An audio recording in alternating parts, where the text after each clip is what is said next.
اللہ نے قرآن میں اعمال کے لیے جو مقبولیت کا معیار رکھا ہے وہ اخلاص ہے۔ اب قربانی کے دن ہیں، لوگ جاتے ہیں منڈیوں میں اور اچھی اچھی قیمت کے لاکھوں میں جانور خرید کر لاتے ہیں، اور نیت یہ ہوتی ہے کہ بھائی لوگ کہیں کہ بڑا جانور لائیں، خوبصورت لائیں، پھر میلے لگتے ہیں، لائٹنگ ہوتی ہے، ٹینٹ باندھے جاتے ہیں، اس جانور کو گلیوں میں لے کر گھمایا جاتا ہے، فیس بک پر سوشل میڈیا پر اس کی تصاویریں وائرل ہوتی ہیں۔ یاد رکھیں اللہ فرما رہے ہیں لَن يَنَالَ اللَّهَ لُحُومُهَا وَلَا دِمَاؤُهَا وَلَكِن يَنَالُهُ التَّقْوَى مِنكُمْ۔ اللہ کو نہ خون پہنچتا ہے نہ اور کوئی چیز پہنچتی ہے، بلکہ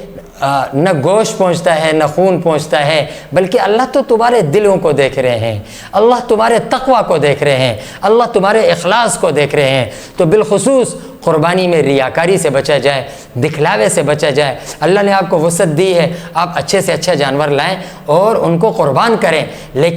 لیکن شہرت اور دکھلاوے سے اپنے آپ کو بچائیں، اور تاکہ اتنا بڑا سرمایہ خرچ کرنے کے بعد بھی اگر اللہ ناراض ہوں تو نہ خدا ہی ملا، نہ وصال صنم، نہ ہم ادھر کے رہے نہ ادھر کے رہے۔